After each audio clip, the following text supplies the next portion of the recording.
जय गुरु मु आपण मानकर प्रिय राजू भाई आज्ञा गोटे सुंदर कथा बेले बेले आम मानू मूर्ख हेबार अभिनय करने को पड़ी था बा अशिक्षित होगाकू पड़ी था कारण शिक्षित केबे शिखी पारे ना मु शिक्षित यही अहंकार आम मानू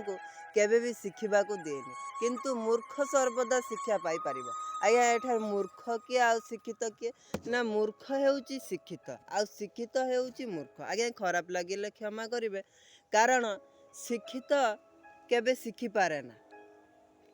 जो माने शिक्षा नेबाकू चाहती अथच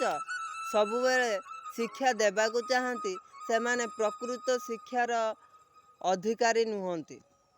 से माने प्रकृत शिक्षा ग्रहण करि पारंती नाही से माने प्रकृत रे अशिक्षित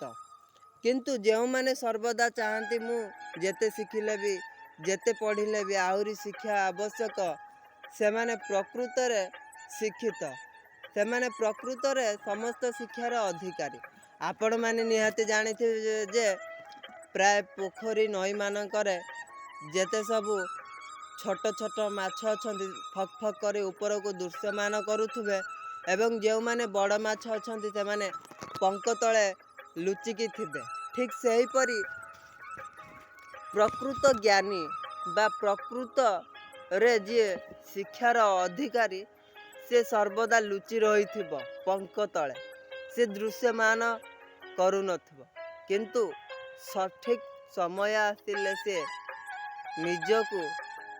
से पंक तलू आनी निजे दृश्यमान करि था। आज्ञा वीडियोटी भल लगिले गोटे शेयर निश्चय करिवे।